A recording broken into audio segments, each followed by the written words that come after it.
What up, though? This your boy DOC, and I gotta give a special shout out to everybody that's tuned in to the No Offense podcast, the one and only. We got a special guest on the platform today. He goes by the name of Dusty McFly, aka Fleez. I need everybody that's tuning in to go ahead and check him out, see what he got going on. In this interview, we gonna cover everything from A through Z, from the beginning to end and everything in between. Before we start, I definitely gotta give a special thanks to everybody that's been sharing the podcast on your social medias. Off top, we gotta give much love to everybody that's been supporting. So let's go ahead and jump into it. What up, though? This your boy DOC, and I got a very special guest on the line today. If you want to go ahead and introduce yourself and where you come from. What up, though? This your man's Dusty McFly, hailing all the way from Detroit City, you know what I'm saying? Gator capital, you feel me?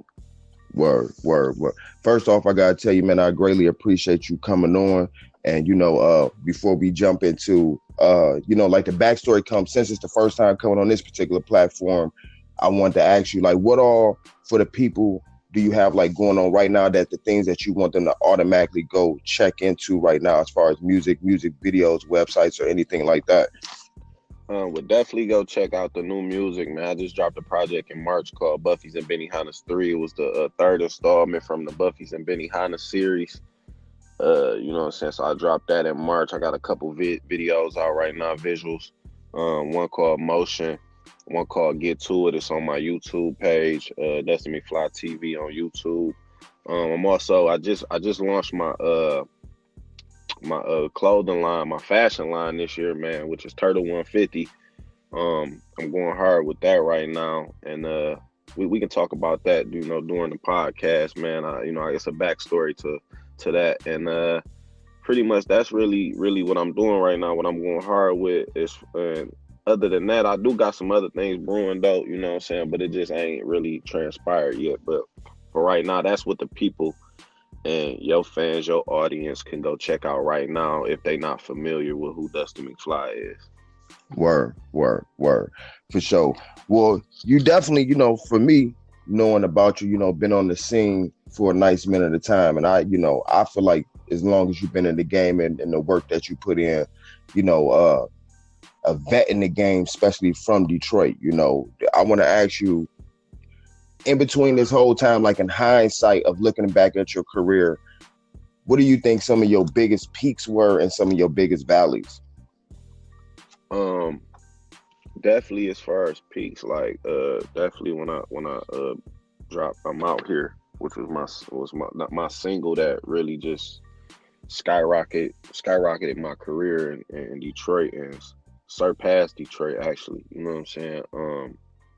Just being able to have a song on the radio, listen to us, hear your song on the radio every day in actual rotation, right? Both of the main urban stations, you know what I'm saying? And get the love from the city. I had been doing it years prior to that, but that's probably like one of the biggest peaks. I mean, it's a lot of, it's a lot of ups and downs, but definitely that's like one of the, that started it all off. I can say that, that started the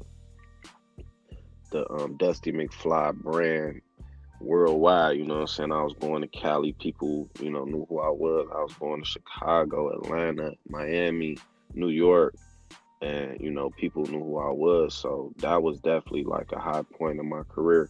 As far as downs and valleys, man, that's always with everything. You know what I'm saying? Any business you in, especially me, because I come from the independent grind. You know what I'm saying? Like, even with me, getting a record deal, I was still moving as an independent artist, you know what I'm saying? Because if you know anything about the record labels, they don't really do nothing or push you for real, unless you like really super boiling hot, you know what I'm saying? And I was boiling hot, but I had a little situation where what my deal was, I was signed to Warner Brothers, but they kind of had dropped their whole urban division. So my A&R went to Atlantic, and he brought me over there, but nobody in that office really knew who I was like that, because they weren't the people who signed me.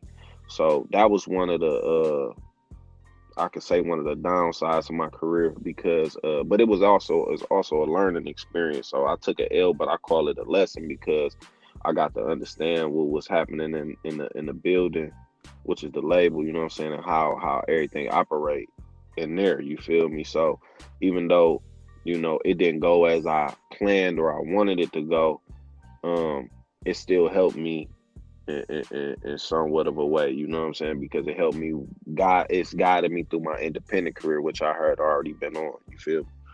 Right, right. So basically, like going to a whole new place, it's like that. Like if you go to a new label and you in the building and those particular staff members there, like if they not familiar with the artist, they don't even, not just even in your circumstances in general, they just don't rock with the new artists that come over, or they don't put no work into them. That's not what they supposed to do still, or they kind of had a favorites of who they rocking with. Yeah, I mean, it's like a priority list at them labels. So if you ain't Mm, priority, then it's like, so most of the people in the building, they got all these different departments. They got product management, they got A&Rs, they got digital teams, you know what I'm saying? And if these certain people don't know about you yeah, feel me? In my case, they knew who I was, but they wasn't the people who signed me. So it was like they had no interest. You know what I'm yeah, saying? They had no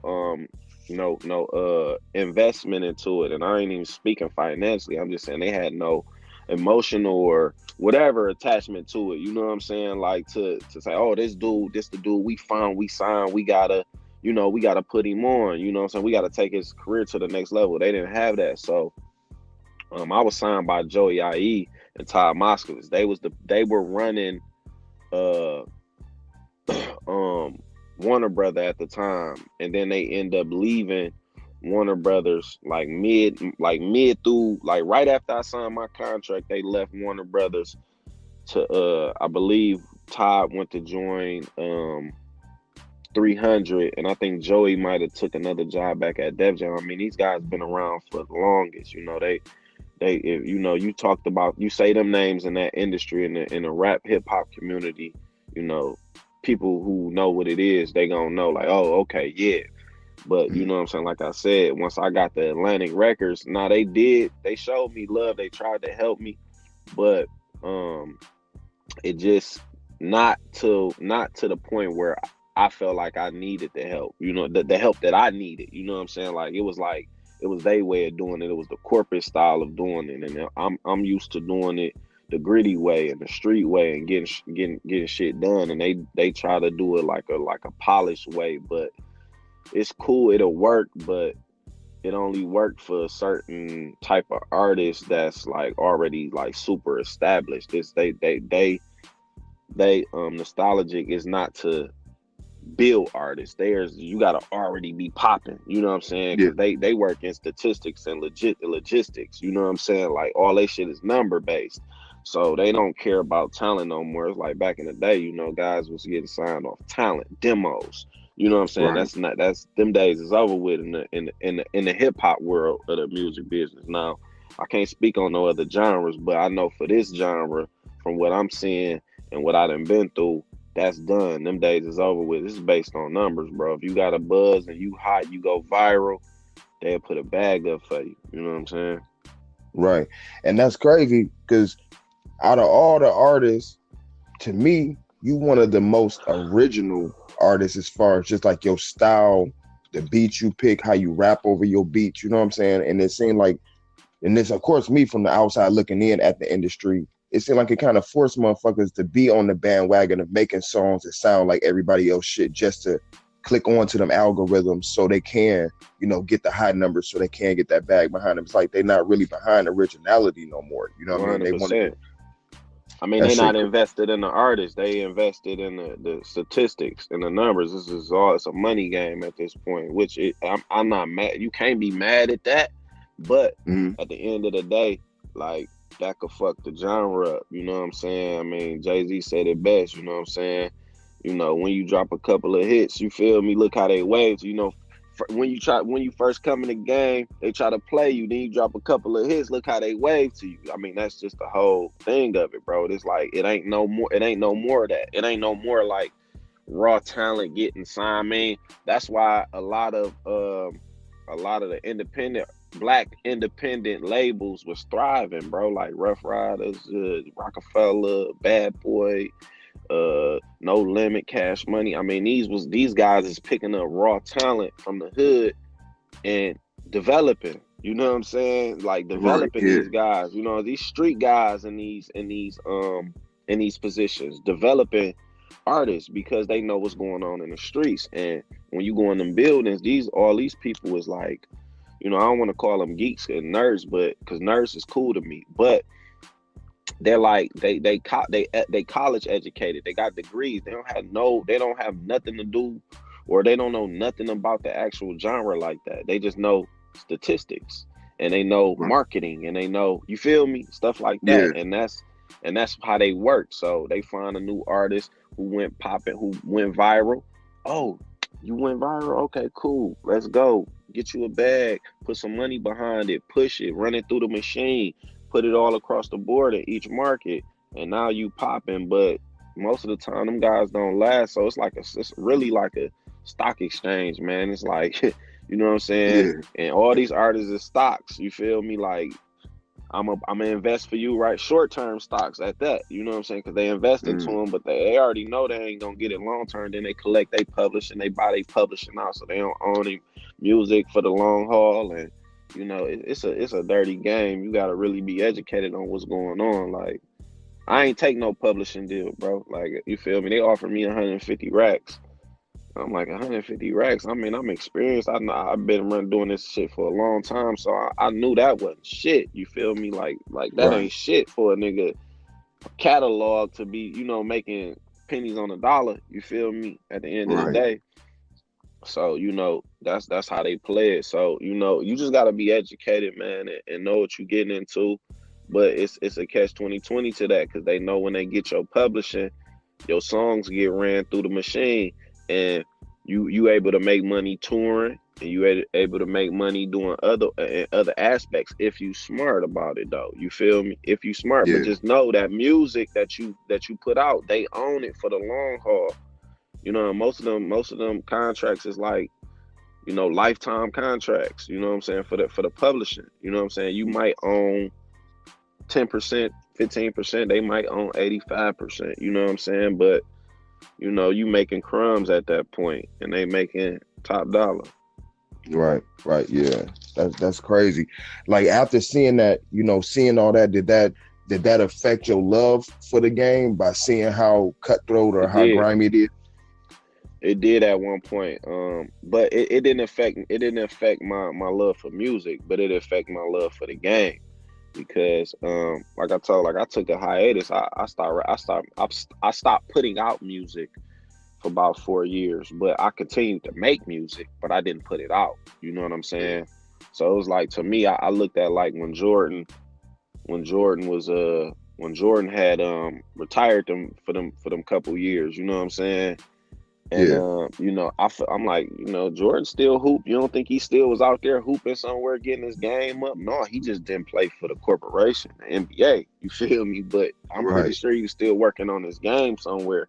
You know what I'm saying? So that's that. And I took that story and applied it to my life. Like, no, I'm not gonna let it persuade me from the actual music because I got love for the music. But that business is cutthroat, and it's a different kind of business. And you just gotta use it to your advantage, man. You gotta know what you're doing. You gotta make the right plays. So I applied that to my business now, and I just move independently. You know what I'm saying? Just straight up, just whatever. Everything I do is independent. I fund everything, and that's how it always been for me. Like I've never had a coach, somebody put up some money for me, loan.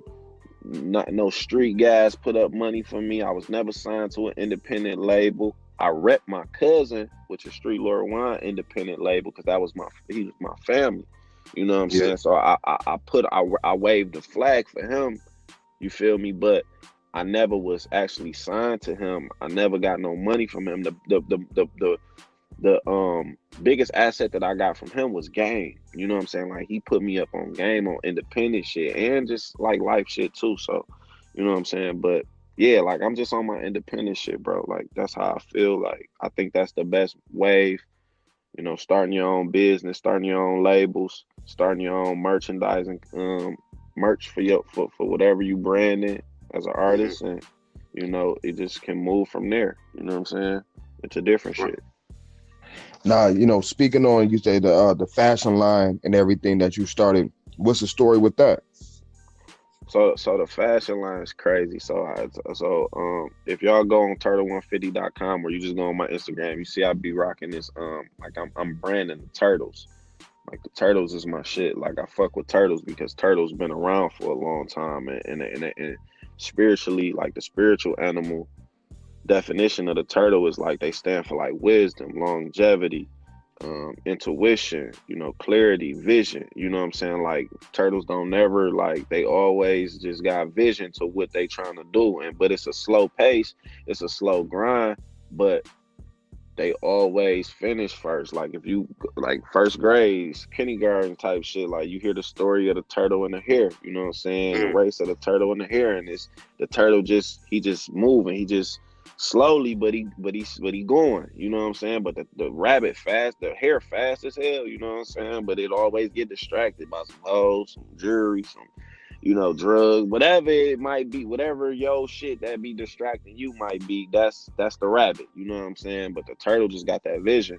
So that's one aspect of the turtle, and they live 150 years. The turtle live a long time. They've been here since the dinosaurs. So they got all the wisdom in the world. They've been on this earth. This earth this bitch been here for a long time, bro. So for them to still be here, and a lot of animals then, you know what I'm saying, they out of here right now, you feel me? And they here, so it's like shit, it gotta be something serious going on with them, bro. Like for real. So that's one aspect of it. Now the actual turtle that I used was a graffiti turtle that if you grew up in Detroit, I can't speak on the east side, but I grew up on the west side of Detroit. So I used to see this turtle graffiti everywhere around the city, like on the overpasses, on the garage doors, and back in the 90s it used to be like next to like gang graffiti and shit on like the wall, and I never knew what it was, bro. I always thought it was like a gang, a part of some type of gang or something, bro. But I later learned that the turtle was created by an artist named Turdy, and he was a graffiti artist, you know what I'm saying? And he was painting this turtle on the overpasses. He actually got the painting and shit like downtown on like the city official buildings and municipal buildings. This is the story. He was painted on them, and like state official buildings, and like they was on his head. Like the prosecutor Mike Duggan was on his head, and at the time Duggan was the prosecutor. They was on his head and shit, and they put like a warrant out for his arrest. Now if you know anything about graffiti, they always conceal they like image. Like they don't like to be known who they are, because obviously they vandalize and shit, you feel me? So they don't put their face on shit, they just put their art on shit. So graffiti, I'm interested in graffiti. So with that turtle, I'm like, damn, that turtle hard. So when I was coming up with the concept of the turtle shit, I'm like, man, I want to use that turtle because that turtle is a Detroit turtle. You know what I'm saying? Like it's some D shit. You feel me? So I like, if I'm gonna fuck with turtles, why not fuck with the D turtle, the actual one I used to see growing up and shit. So Right. that's how I start fucking with the actual imagery of the one you see that I got on my website and that I'm using for merch and shit. That's he created that, but I took it and flipped it and did some little shit to it to make it my own. But he's the actual creator, you know what I'm saying? But nobody knows who this nigga is, so I didn't reach out to him, because I know people in the graffiti world that know him, and he like, man, I don't care, bro, use it. So I'm like, fuck it, I'll use it. Come on, let's do it. You feel me? Because I wanted to bring him in and have him like a part of the company and shit. Like, bro, come fuck with me, like, dog, like this art, bro, like music, graffiti, whatever, like clothes, like we can, like, I'll let you eat with me. But he obviously he don't care for it though. Like it's so old to him. He don't care. Like he doing some new shit now, like with the cats and shit. Like he got some shit going with the cat. If you ever see around the city where the cats is like, it's a cat holding an H and another cat holding a $sign. That's his shit. That's his shit too. And it's symbolizing like the drug abuse, like a cat selling heroin and exchange for heroin and money and shit. So it's like graffiti is like deep shit. Like it ain't just like people think that shit is just like some bullshit or niggas just want to vandalize shit. No, it's actually a message behind the vandalism. You know what I'm saying? That's why they actually do it. You feel me? So I fuck with Word. it. That's crazy. That's crazy. And that's crazy how he, you know what I'm saying, that he putting the art out there, but wasn't even interested like on the business side. But it's cool that you even offered the opportunity for him to do it. You know what I mean? 100%. Cause I'm a real nigga and I'm not no vulture, dog. But you know, even still, like the nigga's a legend. And you know, I be having people come at me like, but they don't know the conversations I done had with or through my people with dog. You know what I'm saying? So like, I don't really give a fuck about that. All I care about the truth, and I know the truth. Like, you know what I'm saying? People see it and they be like, no, you can't use dog stuff, but they don't know dog gave me permission to use it. You feel me? Like I got the okay to go to fuck with it. So it's like I'm about to use it because I feel connected to it just as much as he probably do. You know what I'm saying? He the creator, but I've been seeing this shit since I was a kid, bro. You feel me? Since Yeah. the 90s. You know what I'm saying? So it's like, Right. nigga, I feel connected to it just as much probably or even more now. You know what I'm saying? Right. Yeah.